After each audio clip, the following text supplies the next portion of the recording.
حدیث مبارک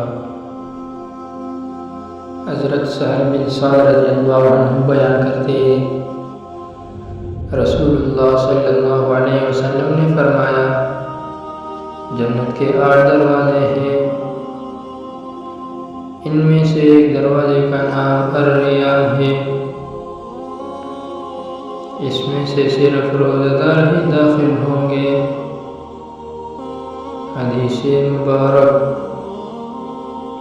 حضرت ابو ہریرہ رضی اللہ عنہ بیان کرتے ہیں، رسول اللہ صلی اللہ علیہ وسلم نے فرمایا، جو شخص ایمان و اخلاص اور ثواب کی نیت سے روزہ رکھے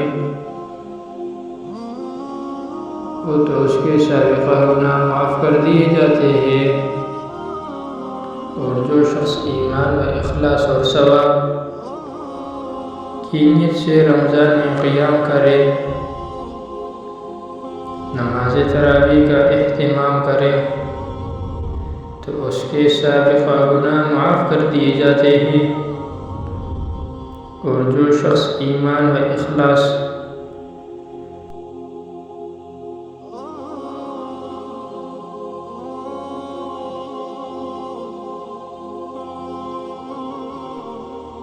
حدیث مبارک حضرت عبداللہ بن عمر رضی اللہ عنہ سے روایت ہے کہ رسول اللہ صلی اللہ علیہ وسلم نے فرمایا، روزہ اور قرآن بندے کے لیے سفارش کریں گے۔ روزہ عرض کرے گا، رب جی سے میں نے دن کے وقت کھانے پینے اور خواہشات سے اسے روک رکھا،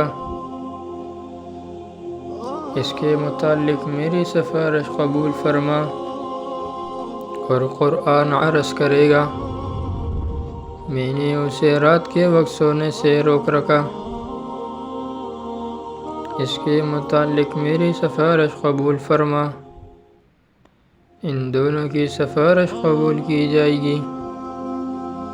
حدیث مبارک حضرت ابن عباس رضی اللہ عنہ بیان کرتے ہیں، جب ماہ رمضان آتا تو رسول اللہ صلی اللہ علیہ وسلم ہر قیدی کو آزاد فرما دیتے اور ہر سائل کو عطا کیا کرتے تھے۔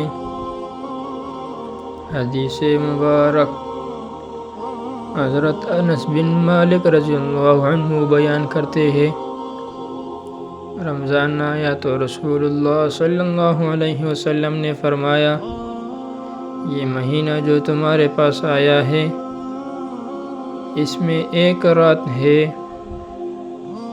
جو کہ 1000 مہینوں سے بہتر ہے،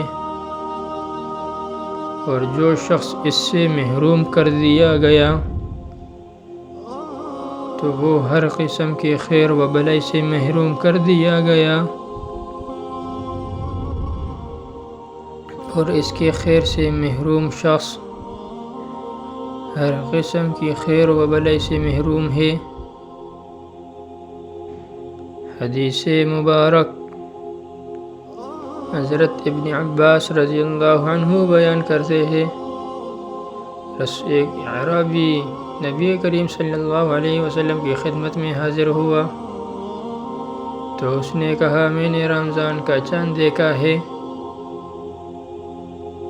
آپ صلی اللہ علیہ وسلم نے فرمایا، کیا تم گواہی دیتے ہو کہ اللہ کے سوا کوئی معبود برحق نہیں؟ اس نے عرض کیا، جی ہاں۔ آپ صلی اللہ علیہ وسلم نے فرمایا، کیا تم گواہی دیتے ہو کہ محمد صلی اللہ علیہ وسلم اللہ کے رسول ہے؟ اس نے عرض کیا، جی ہاں۔ آپ صلی اللہ علیہ وسلم نے فرمایا، بلال کو لوگوں میں اعلان کر دو کہ کل وہ روزہ رکھے۔ حدیث مبارک